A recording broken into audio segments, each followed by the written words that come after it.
Okay, let's discuss modular arithmetic. So in your mathematics in the modern world, you will discuss modular arithmetic, which is as a review, is just concerned with the remainder. Yung tira lang ang pinila natin dyan, pinaproposan. Okay. So modular arithmetic in abstract algebra. So we are going to have, let's say, if we have A times B, so this is equal to C, such that C is less than or equal to 0 and greater than or equal to n minus 1, wherein yung ating n minus 1 is the modulo. Let's say we have z sub 10, so meaning we are concerned with modulo 10. We have modulo 10.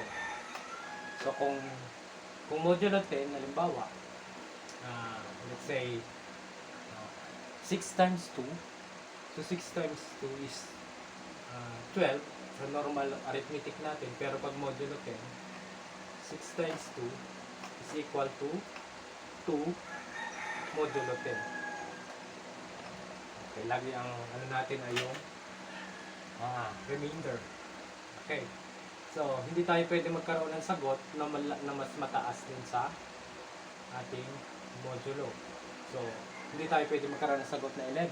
So, dapat siya ay between 0 and n minus 1. So, kung modulo 10, ang mga sagot lang natin ay from 0 to 9. So, hindi rin tayo pwede magkaroon ng sagot na 10 kasi yun ang ating modulo.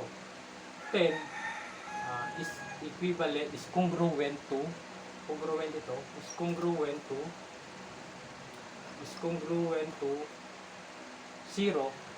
modulo 10. Okay.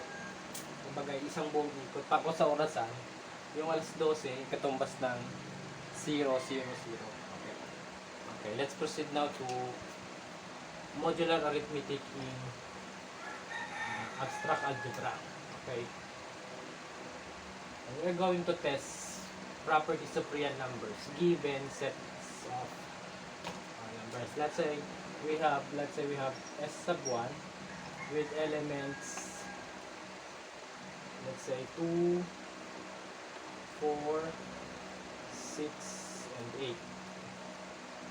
Okay, so we are going to test the properties of real numbers in under multiplication. So under multiplication,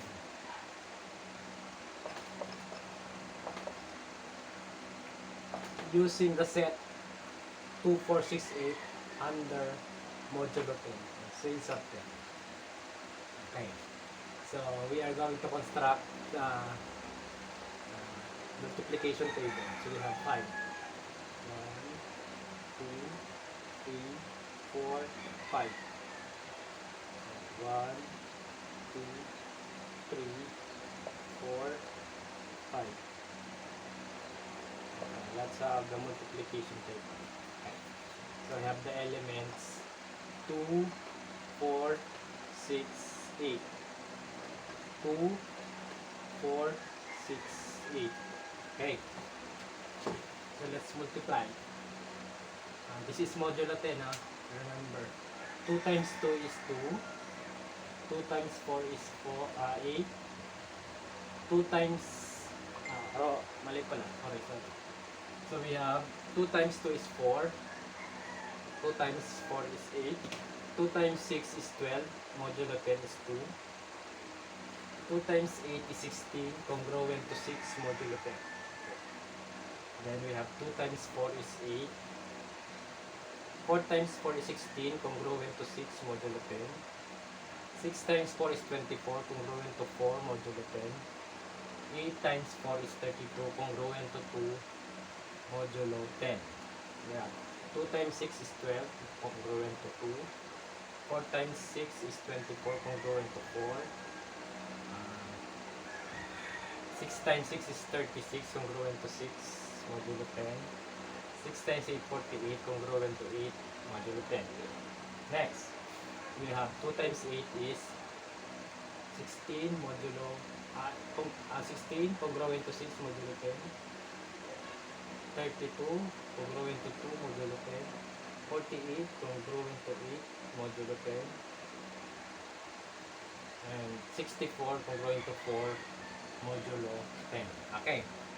So let's test the properties of real numbers. Let's have closure. Closure property. So is it close? So pag sinabi natin close, lahat ng mga sagot niya dapat, yung mga sagot natin kanina, ay nandun sa element na yun. So sa ating set, yung element set. So as you can see naman, lahat ng sagot na yan ay under mo. So check siya sa closure property. Next, is it commutative? Okay, pag commutative, meaning kung 4 times 6 ba ay equivalent sa 6 times 4. So pag 4 times 6, that is 24, and it's congruent to 4 modulo 10, and 6 times 4 is still 24, congruent to 4 modulo. So pag commutative siya ay check. Ganun din sa tawag doon, closure, commutative, ano pa nga yung properties, kalimutan ko, associative. So siya ay associative din. Associative. Okay. Now, ano naman ang kanyang identity? Ano ang identity element natin? So ano yung element ng set S sub 1 na pag binultiply mo sa kahit anong members ng kanyang set ay the same ang answer. So alin yun? So that is 6. Mapapansin ninyo, yung 6, pag minultiply mo sa 2, ang sagot ay 2. Pag minultiply mo siya sa 4, ang sagot ay 4. Pag minultiply mo siya sa 6, 6 pa rin. Pag minultiply mo siya 8, so ang identity element natin ay 6, number 6. Now, dito tayo magabase ng inverses. Okay. So, lahat ng pag pinag-multiply mo ay 6, sa lahat ng mga elements na pag pinag-multiply mo ay 6, yun ang mga inverses. Okay. Ano ang dapat mong i-multiply sa 2 para ang sagot niya ay 6? So, pag 2, dapat ang magiging ang inverse niya ay 8 kasi pag pinag-multiply mo yung 2 at 8, ang sagot niya ay 6. So, the inverse of 2 is 8. Now, what is the inverse of 4? Ano yung inverse, ano yung multiply mo sa 4 na ang sagot dapat ay 6? So, that is 4. 4 times 4 is 6. So, the inverse of 4 is still 4. Now, what is the inverse of 6? Ano ang multiply mo sa 6 na ang magiging sagot ay 6? So, 6 times 6 is 6. So, the inverse of 6 is 6. And then, so, given na yon, the inverse of 8 is 2.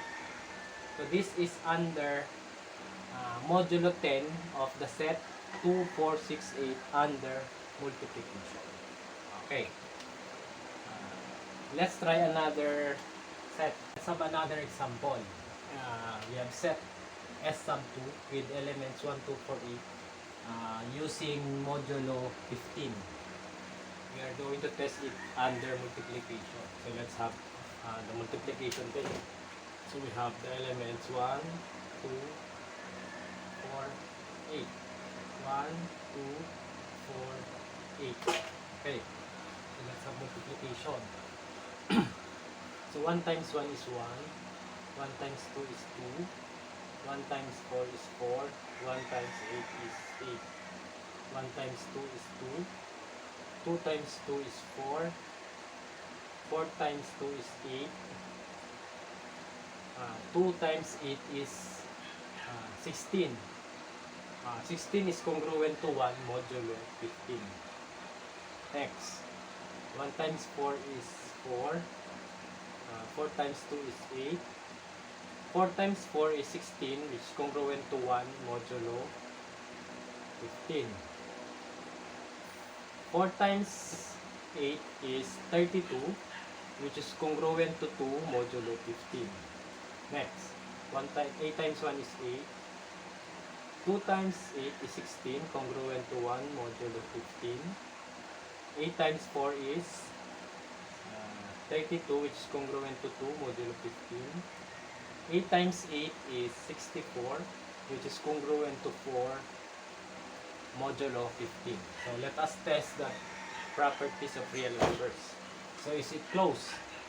Okay, so check ang closure natin kasi lahat ng elements na yun, lahat ng sagot ay nasa set natin. Is it commutative? Okay, check yon. Kasi multiplication, usually ang multiplication, commutative, associative. Now, what is our identity? So, automatic naman, makikita mo na yung 1, ay pag pinag-multiply mo sa lahat, ang sagot ay 1. Okay, now what are our inverses? Ano yung ano yung dalawang numbers na multiply mo ay yung sagot ay 1. So, the inverses. The inverse of 1 is 1. What is the inverse of 2? Ang inverse ng 2 ay 8. Ano ang inverse ng 4? Ang inverse ng 4 ay 4. At automatic, and the inverse of 8 is 2. So these are the tests. So this is the test of the properties of real numbers of the set S sub 2 with elements 1, 2, 3, 4, 8 under multiplication using modulo 15.